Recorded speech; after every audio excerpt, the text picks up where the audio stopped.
I mean, we were with a group. It was fun. Good evening. Going to call to order the Board of County Commissioners meeting, our public hearing adoption of the final budget for Monday, September 25th, 2017. We're going to start with the Pledge of Allegiance. Please stand if you're able. I pledge allegiance to the flag of the United States of America and to the republic for which it stands, one nation, under God, indivisible, with liberty and justice for all. Are we not doing the invocation? No, there was no invocation, so I just went with the agenda. I should have thought about that. Too late at night. Okay. Yes. All right. Dan, if you'd like to make some introductory remarks, this is our second public hearing, so take it away, Dan. Good evening. This is the second public hearing required by statute to adopt the final budget.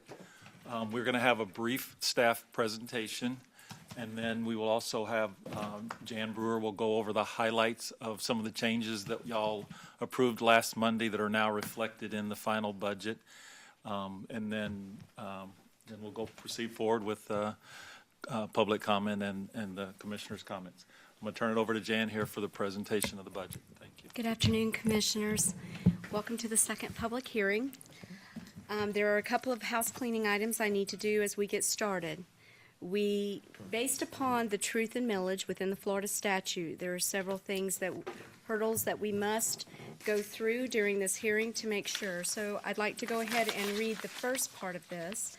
The first item of information is to describe the percentage of additional property taxes that will be generated by the growth in the tax base exclusive of growth from new construction. This is also referred to as the increase in revenue over rollback rate or amount. In this budget proposal of Manatee County before you, while the overall tax rates are not increasing, the aggregate increase over rollback percentage is 4.6%, 4.60%. The aggregate millage rate for FY18 is 6.8745, and the rollback aggregate rate of 6.5721. Since your last public hearing, which was held on Monday, we provided you with a budget update of several items that have occurred based on decisions that you made at that last hearing. And those are attached to your agenda and they're on the internet for the public, but we just wanted to touch on some highlights. The total budget has not changed. It is $1,525,328,778. Well, excuse me, $1,525,328,778. Changes that we have made are detailed in your budget update. The Children's Services has been updated to reflect the schedule you adopted at your meeting on September 18th, specifically including two additional items, $75,000 for Replay Outreach, $114,029 for Palmetto Youth Center. In addition, the additional exemption set-aside funds have been moved from reserves into line-item expenses within the general fund, the library, and the unincorporated as presented to you in the prior meeting. Watershed has been funded from reserves from stormwater for $50,000. Within the general fund, we have held in reserve the funding for the Lincoln Park Pool. It's awaiting a permanent project number, and once we receive that project number, we will come back to you with a budget amendment, and you will approve it for us to put back into your budget. As to the CIP, the infrastructure sales tax hearing was extended from Monday to tonight.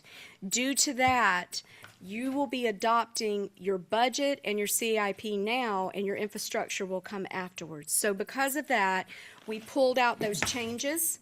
So when you have your infrastructure tax public hearing, whatever you decide there, we can then change by amendment in the next fiscal year for you. But we wanted to head and pulled them out. The only one that is not pulled out is the helicopter, that was adopted on June 20th at a BOCC meeting after your CIP work session. The additional funding was done by general fund, providing in advance, to the infrastructure sales tax fund. We left that one in, and it can be adjusted after the infrastructure sales tax public hearing, so you determine. What I'd like to do now is go over a quick presentation that Jamie has up on the board. So Jamie, if you please. The first item you see for your viewers at home also is the taxable property value since '07. As you can see, starting in '07 at almost 35 billion, we've rebounded quite a bit, and currently in 2017, you're at 33 billion, 177 million, 910, 240. And that's a roughly 8.6% increase countywide from prior year. The next reflects your countywide millage rate, which is your countywide millage plus your debt. It has remained the same since 2012 at 6.43. The following item provides your countywide tentative millage rates. The countywide operating has remained the same at 6.4326. Your unincorporated the same at 0.6109. And Palm Air MSTU has remained the same at 0.2546. We did shift 0.0097 from voted debt service to countywide, but together there is no change in the millage between those two. The next item is your revenues by source, and this reflects your net budget. Remember, the net budget pulls out interfund transfers, internal service funds, and cash balance reserves. Total net budget for the year is right at $628 million. Out of your revenues, your largest percentage comes from charges for services. This actually comes from water, sewer, garbage customers, along with the other items that we actually charge for a service. The next largest is the property taxes at $217 million. This includes not only the property taxes, but MSTU. And the next item of interest or other taxes run at about $62 million. Your license permits and fees at $68 million, and intergovernmental revenues such as grants and federal funding at $55 million. The next slide actually shows the appropriation by function of which you spend. Each of these functions, every city and county government in Florida use. It is set by the state of Florida. At the current time, public safety at $173 million is the largest percentage in your budget. It is 27.6%. This includes the budget for the sheriff, the operation of the jail, ambulance services, and also building permitting and inspections and code enforcement. Your physical environment is roughly 24.7%. It is at $155 million. This portion is attributable to the utilities and landfill budget for the largest piece of where it lies. After that, public transportation is at $48 million. Human services, $27 million. Culture and recreation, which includes parks, recreation programs, and libraries, is at $20 million. Your capital outlay at 12.2, and then your other, which is your environment, your transfer from other governments, is at 45, and your general government, which is your overall governmental administration and the budgets of the clerk, the tax collector, property appraiser, and supervisor of election, is 13.2% of your budget, or at $83 million.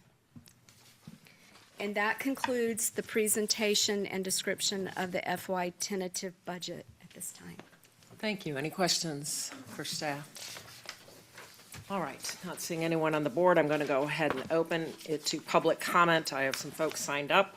Call you in the order they were given to me. Sherry Oler. Please state your name for the record. Good evening, Madam Chair, Commissioners, and County Administrator Slant, I guess, Deputy Administrator, all right. My name is Sherry Ayler. I currently serve as the president of the Library Foundation here in Manatee County. I'm here tonight to talk with you about the Lifelong Learner and Literacy Coordinator Program at the library now. I'm understanding that tonight's budget actually is a two-year budget, but you're speaking specifically to next year. and I want to talk about the continuation of this program.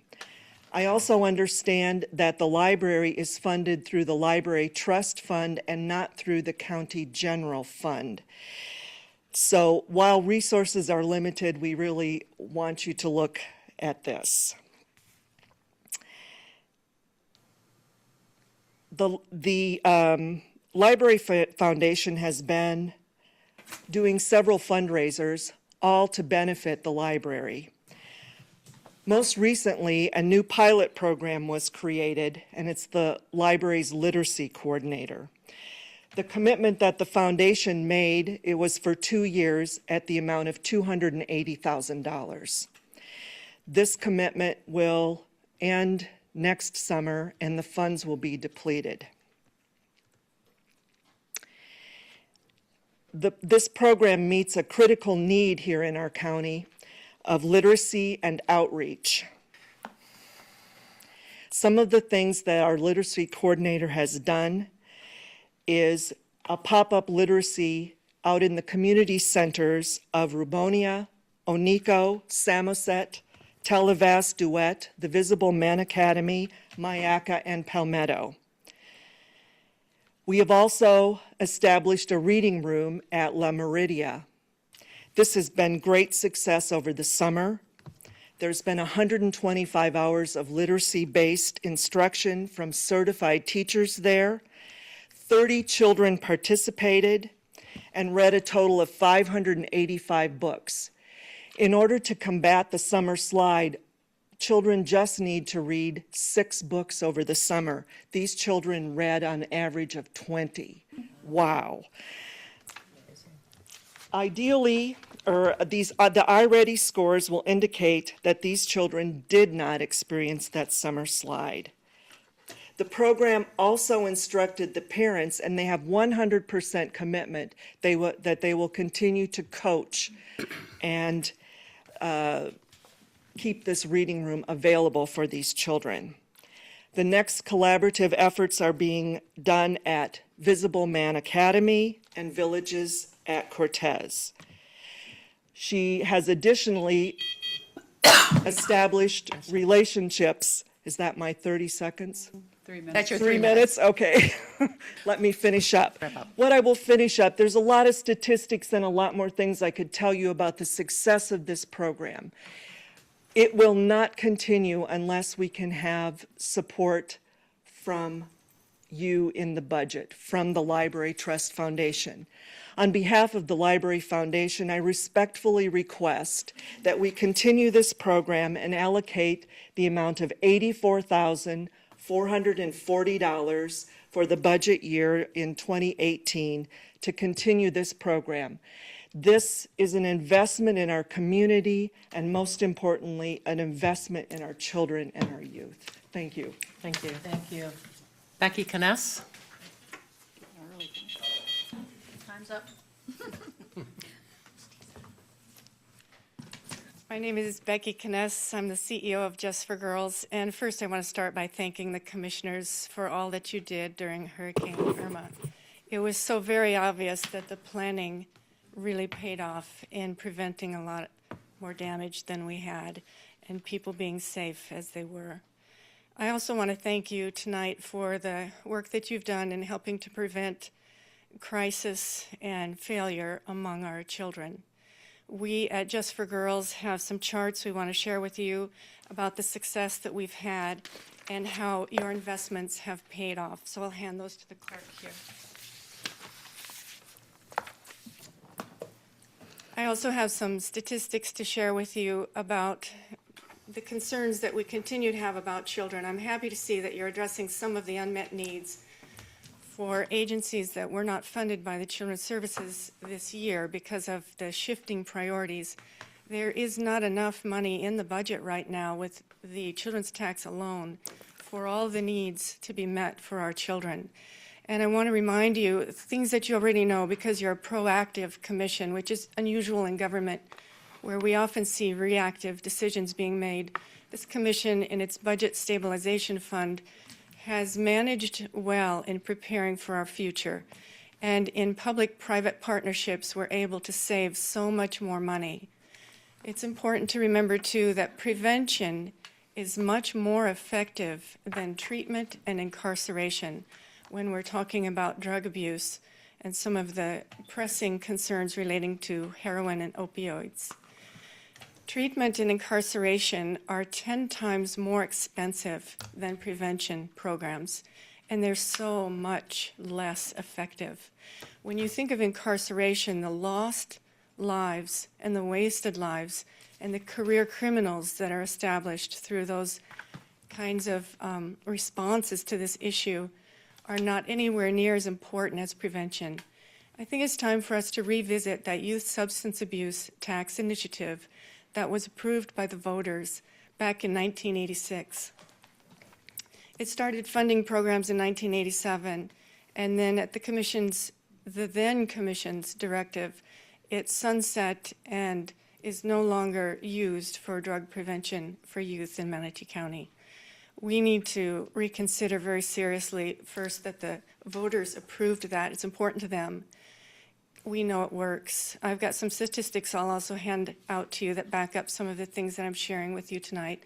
The main thing I want to say is thank you for being a proactive commission, for planning well. I would ask you to do that same thing for our children. Their lives really depend on it. We can't afford not to. Thank you again. Thank you. Thank you. Next up, I have Danielle Alec.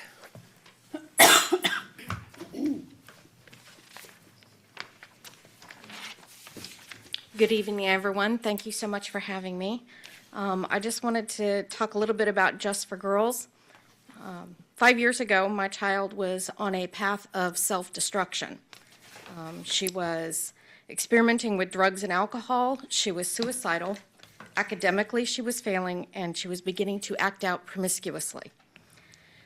To save her, I enrolled her into Just for Girls, and with the help of the staff at Just for Girls, especially Principal D. Ralph, my child today has a skill set that enables her to make healthy choices for herself and to advocate now on behalf of other young women like herself who are at risk for unprepared pregnancies, crime, academic failure, delinquency, drug and alcohol abuse, and suicide.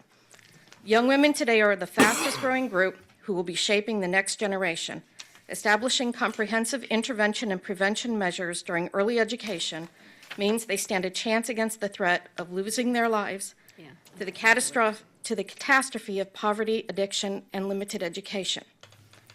It is an indisputable fact that Manatee County is in the midst of a nightmare combination of addiction and overdose, but we can get ahead of this by using identifiable risk factors and intervening to establish comprehensive resistance skills. We can effectively and efficiently reduce the loss of life to our youth today. But we need to strengthen programs like Just for Girls. We need to support proactive early prevention and interventions so that more youth can be reached. Right now, Just for Girls needs help. There are repairs that need to be made to recover from the damage done to them during Hurricane Irma. And I thank you for your consideration for the immeasurable value that Just for Girls brings to the community and the students that they serve, and in finding funding for the young women of Manatee County who rely on Just for Girls for the services that they provide and the safe haven they've come to be. Thank you. Thank you. Mark Tierney.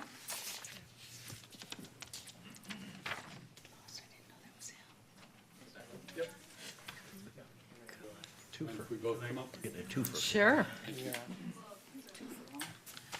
State your name for the record.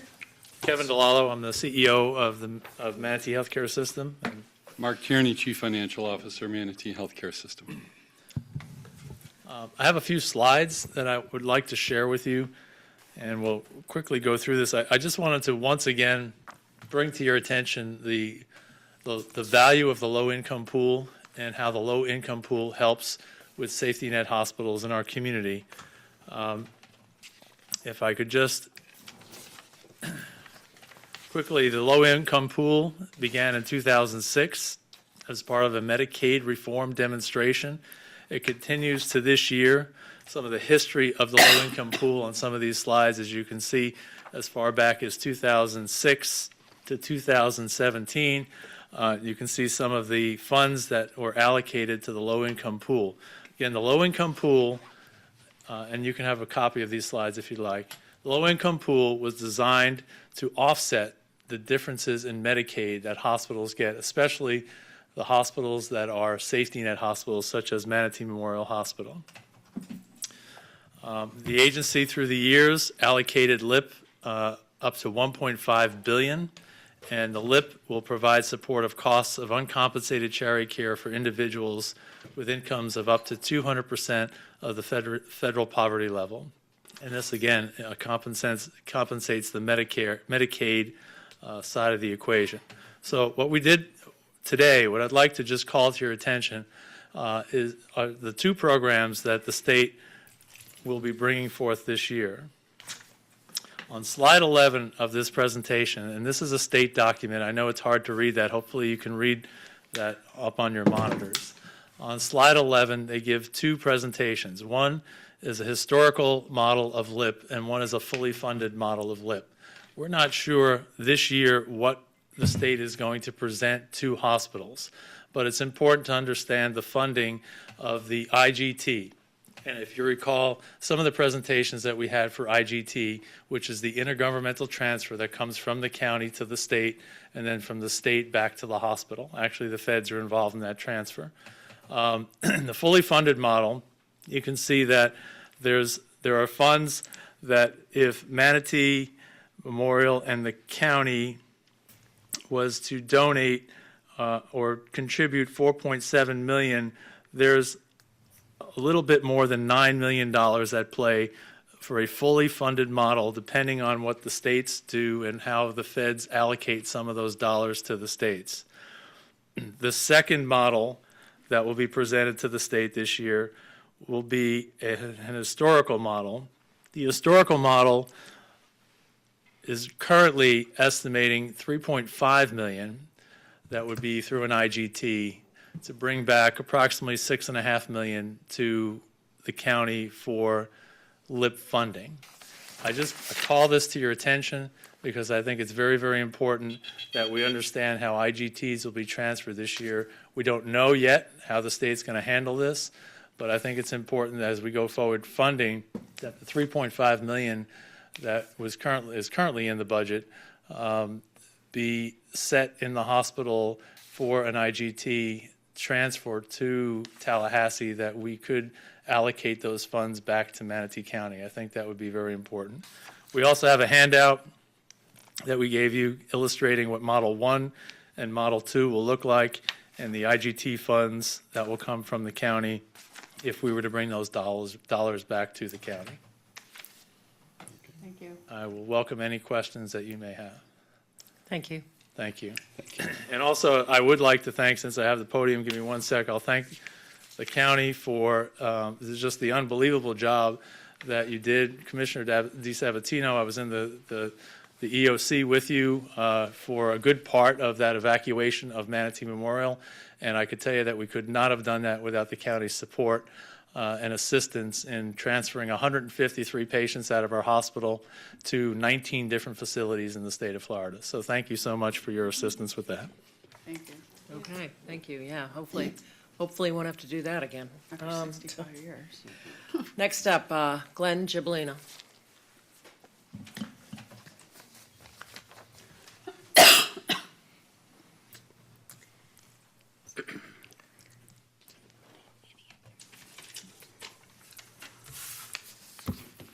Good evening, Commissioners. Glenn Gibolino for the record, taxpayer and community activist. So I guess I have a question of things that were pulled. $3 million for artificial turf. I mean, where was that? I mean, it doesn't spell it out, but I'd like to know. I'm sure it wasn't the Palmetto Community Center or Rabonia. The second thing is $155,000 for the law library. I mean, I just don't get it. We got a $30,000 employee, and we're spending $675 a month for his health care insurance. Does that seem affordable to you? I mean, I don't get it. And $150,000 for memberships? I mean, who benefits to that library? The Florida Bar? Let them pay for it. I don't get it. I think you're better off outsourcing that position and stop the funding. And I'll tell you why I should stop the funding, because it's not a level playing field. If anybody has gone to the Judicial Center as a pro se litigant, as I have, and tried to get court time, we don't have access to the JAC system, which is the Judicial Automatic Coloring System. And until that level field is level playing field, you shouldn't fund it. The Housing Board, we have $4 million that we're carrying over. I did a records request for the fees, the $3,800 fees for the major developers that were supposed to kick in for the affordable housing. My records request showed zero. Not one dime has come into the coffers for this fund in the last 6 months. And I doubt if it's coming for the last year. I've asked to have that explained to me. I don't get it. The second thing I see in there is the building fund. So I don't see $10 or $15 million for the hardening of the schools. So you go on the county man site, here's the shelter list. You know what that is? Those are all schools. Every one of those are schools. So then I went on the site and I asked for county buildings. How many county buildings does the county own for its citizens? Zero. You need to step up to the plate and pay your fair share of the $10 to $15 million to harden those school shelters. You've been sliding on the coattails of the school district for the last 30 years that I know of. It's time to step up to the plate, pay your fair share, harden those shelters. They may be hurricane-proof, but they need to be hardened. You should open up this building, 4th floor. You could have got 30, 40 cots in there in the conference room. Zero buildings. Thank you. Anybody else who would like to address the board on the budget? He needs the paper. Oh, I'm sorry, she needs whatever you put up on the screen. You need to give it to the clerk. Anyone else who'd like to address the board on the budget public hearing? Okay, there you go. Oh, one more. All right, I'm going to go ahead and close the public comment on the budget, turning it back over to Jan for the announcement of the aggregate millage rate comparison. Thank you, Commissioner. The aggregate millage rate for Manatee County Board of County Commissioners for fiscal year 2017-2018 is 6.8745, and the change from the rollback aggregate millage rate of 6.5721 for the operating millage is hereby determined to be 4.60%. Again, there is no increase in the overall tax rates. Okay. All right. We have to take 3 motions and then adoption of a resolution is the way I read this on the second page. Correct. So I'll go ahead and entertain comments. Commissioner DeSabatino? Appreciate everyone who came tonight, took time out of your evening. I had a question that I sent over to Jan because it was mentioned about $84,440 for the library trust fund. If that is in the current budget, and that is not. So can you explain that? And Sherry's coming. Sherry going to come on down? Or? Yeah. Okay.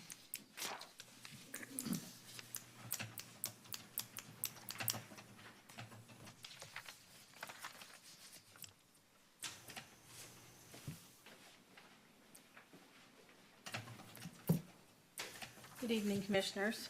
I'm Sherry Corrier, Director of Neighborhood Services. And I'm sorry, the question again? it was mentioned about $84,440 to be able to continue the library trust fund for the literacy coordinator position programming. In this year's budget, the department, under one of our desired units, we did request funding for some additional positions in desired unit 13. Program 304.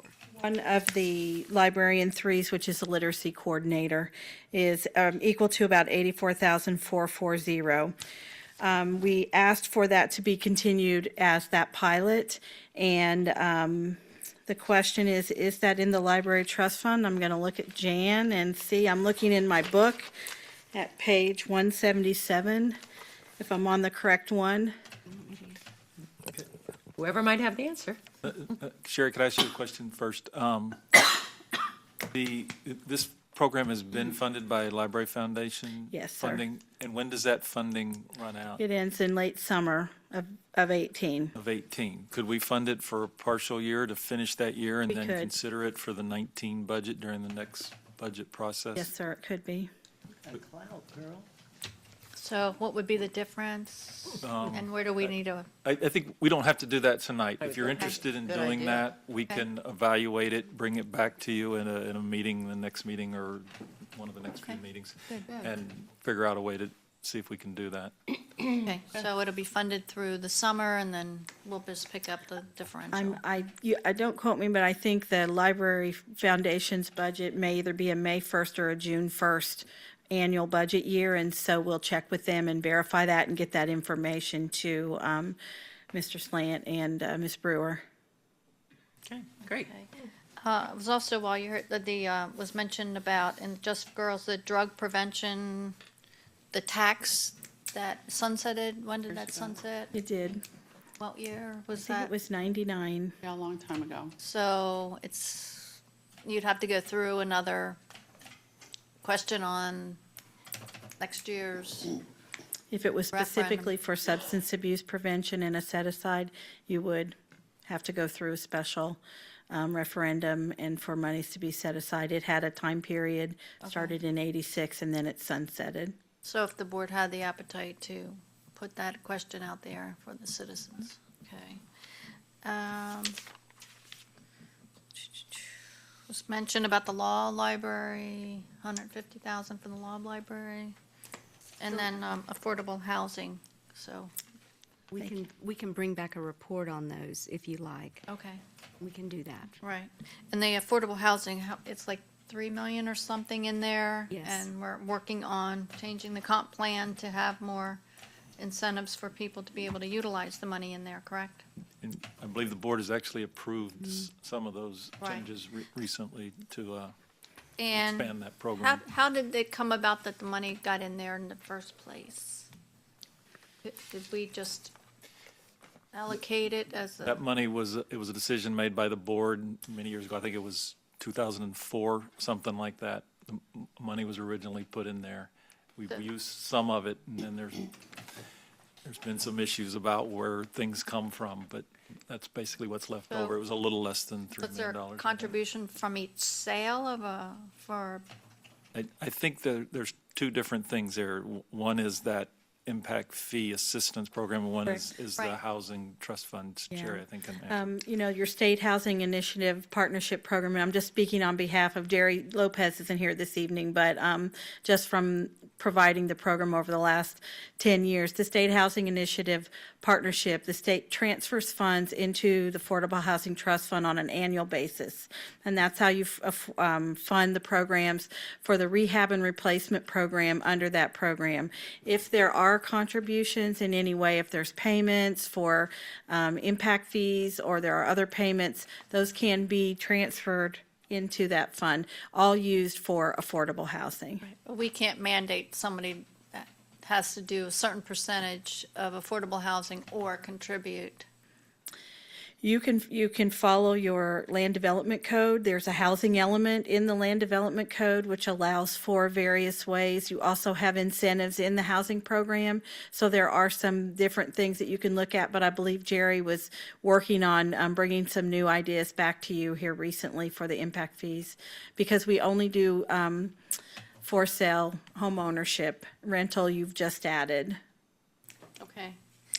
And on that note, I just wanted to comment, because I think and I think it's good that we're going to be discussing it, because there's a lot of confusion. This payment for affordable housing, I heard the Planning Commission have a discussion, and then they seem to be confused as well.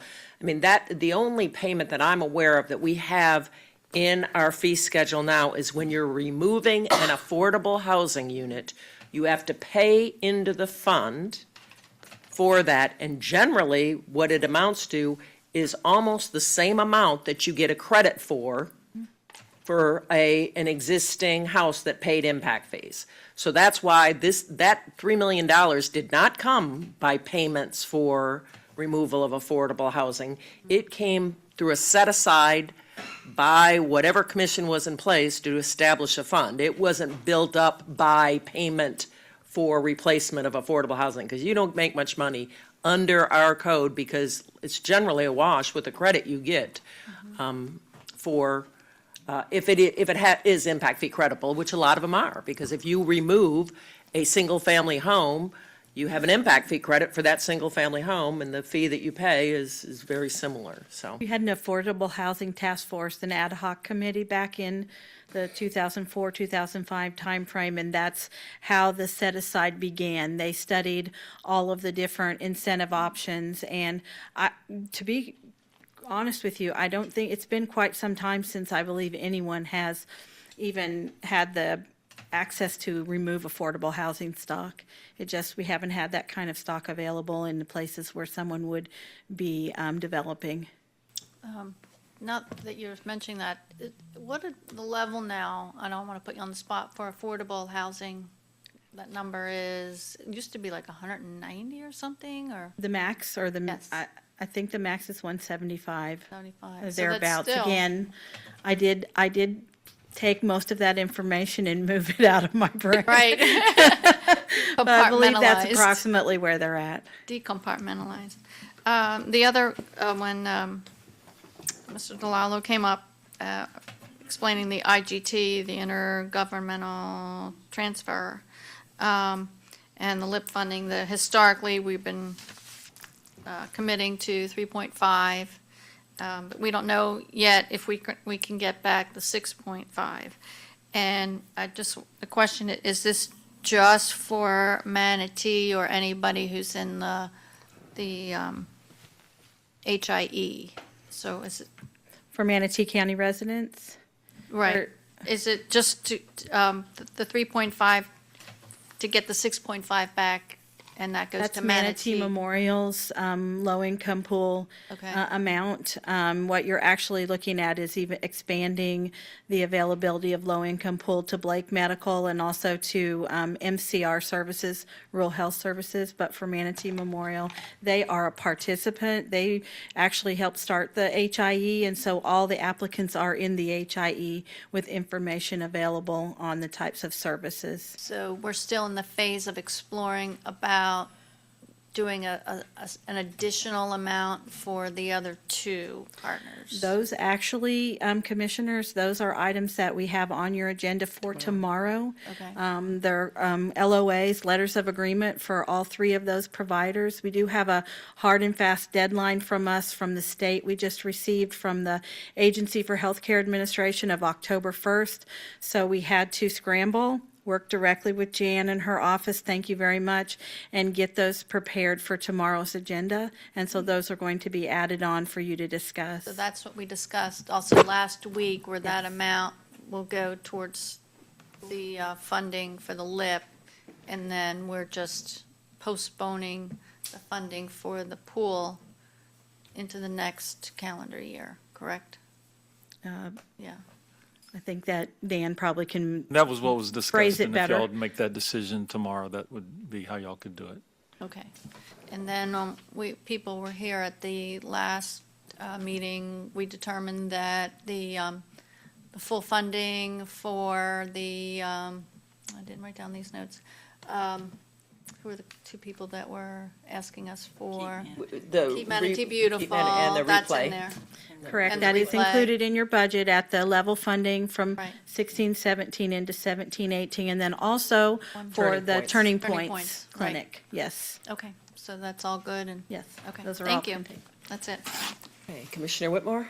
Just want to be clear, and I don't know if this is the time now, Sherry, or not, but since we're newly funding, if we do this agreement with Blake and Rural Health, tomorrow. We're newly funding those two facilities.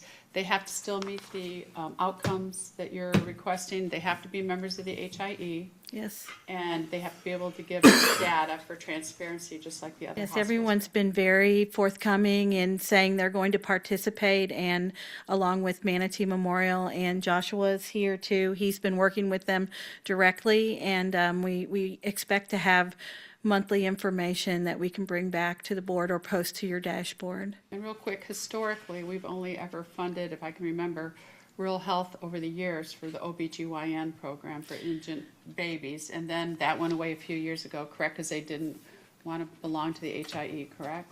We did provide LIP funds several years ago for Manatee Rural Health Services. There were several years in a row, and, you know, we are subject to whatever the state decides they're going to do, as Mr. DeLallo mentioned, but the Rural Health has come forward, and they're willing to participate in all of the same requirements. In the past, between, and Blake and Manatee haven't had to do this, so they will be required to do the same kind of reporting of the type of patients, the Medicaid versus the indigent, Yes. whatever's in the HIE, correct? Yes. For the indigent care funds? Can you Yes. explain that just real quick? Well, For re- I wonder if this is the appropriate time. It's on Tomorrow? tomorrow's agenda. It is. It is not a budget consideration that we're voting on tonight. We cannot approve that budget tonight because we haven't approved the letter, we haven't approved anything, so I think we should hold that conversation off until just tomorrow, be since it's on prepared tomorrow's to agenda. Be If that's prepared- okay with everybody. Yep, Mr. Barnett and I will be prepared. Be prepared to Yeah, answer it. Thank you. Definitely. Thank you. Thank you. Commissioner Smith? Yes, Madam Chair, to your comment, I guess I will hold off some of the information that we're discussing tonight, but getting back to the fact of the referendum that was passed for 5 years dealing with healthcare, What referendum? and it was sunsetted, and we just talked 85, in 1986. Oh, the substance that's- abuse, youth. Yes, yeah, youth substance abuse 1986, prevention. 1987 it started. It was sunsetted in 1999. I would like some more information on that. I was to the Manatee County Tiger Bay this past Thursday. Oh, it was, the sheriff was there speaking, Becky Conesi was there speaking. It was absolutely staggering of the numbers that Manatee County is dealing with, even with taking children out of the home, what law enforcement has to deal with. I think it's a little better now, but I believe at one point, we were leading the state. And so, in some kind of way, we got to go back and retrack what we've been doing for its prevention. Because it focused more on prevention than incarceration, and I think Becky had mentioned that, and the sheriff had mentioned that we can't arrest ourselves out of this situation. And I find that when you have counties, largest Dade County and West Palm Beach, and we're taking more children out of the home than they are, we got to reevaluate what we're doing. So I would like some more history on that, and I appreciate, Becky, what you've given me. I haven't had a chance to review that. But I would like to know, why did we move forward with it, and why did the Board of County Commission at that time sunset it? Because I see a trend since then where we having these issues, and we have no business leading in those categories. I know the data that Sheriff Wells mentioned is much better, and it should be commended for what they've done improving. But wow, I mean, it was a testimony what I was hearing that I totally was not even aware it was to that situation. I've heard some staggering numbers since I've been here, but I had no idea that at one point we was like leading the state of taking children away from parents that are ODing and have issues with narcotics and opiate overdoses and things like that, that putting that type of strain on law enforcement. And at the same time, you got large families that you got to disperse and hope relatives and someone takes that. So I would like a history of that as we move forward. I did talk to Colonel Preche Saturday, and I believe they have everything in that you asked for. They have agreed to do what was asked, and I'm going to leave it there till tomorrow night.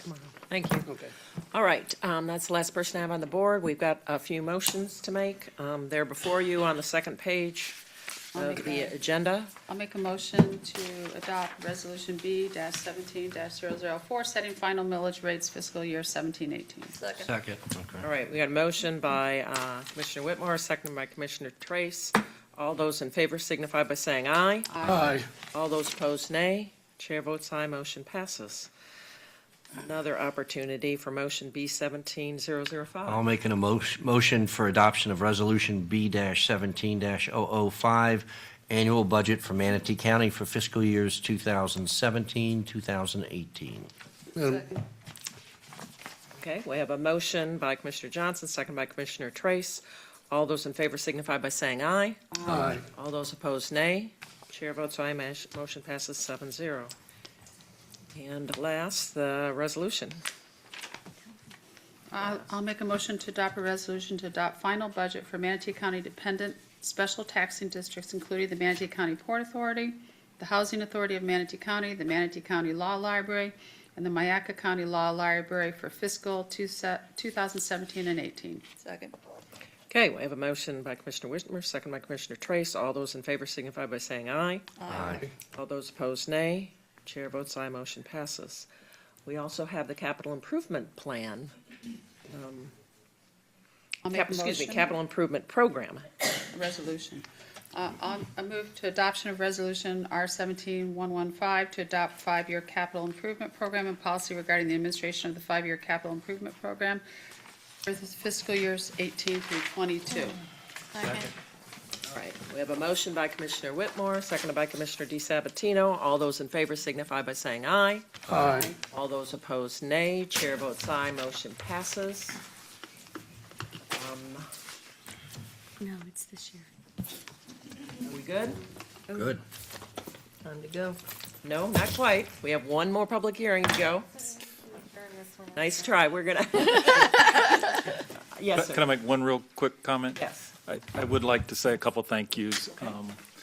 One is Sheriff Wells back there, Colonel Dennison, Neil. They've done a great job in helping us get through this. They've been very cooperative and understanding as we've gone through this process, and we greatly appreciate their help. Also, Commissioners, I'd like to thank y'all for your active participation in getting through this process. It's a long and difficult process. And also, lastly, Jan Brewer, Debbie Underwood, and all the staff out there that work Yay, so staff. hard for.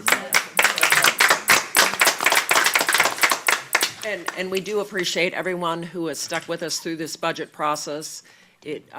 We always have more wants than we have the ability and resources to meet them, and that, I hope folks are listening to the tough choices we have to make. This is something that needs to be considered. Yes. I found a Scrivener's error. Just want to bring it to Okay. everybody's attention. On page 2, where you've done the millage budget adoption, those should have been 18 all the way through, not 17. So it is a Scrivener's error. Clerk, is that okay? Is that okay? Yeah, Do they have to I'll amend the redo them? motion. it's just a Scrivener's error, so it doesn't. Right. It was meant to, all of them were meant to just say 18. Yes, ma'am. Just Instead of 18, not 17, 18. Yes, ma'am. We already have a budget for 17, so we're good. It's It's- B18, -004. B18-005 Oh, the actual title, yeah. titles. Yes. Oh, And that's my office's fault, so I'm sorry. Same in C. All right, we take back our applause. I'm so All right, sorry. that's We a make sure it Scrivener's never will error that's happen been again. corrected, and all the motioners agree with the corrections? All the seconders agree with the corrections? Yes. Thank you. All right, well, this public hearing is closed. We're going to adjourn. We will reconvene in 3 minutes to take up the next item, which is the infrastructure surtax budget amendment. Sales tax budget. Do we have Okay. agenda for that? We're adjourned. Agenda for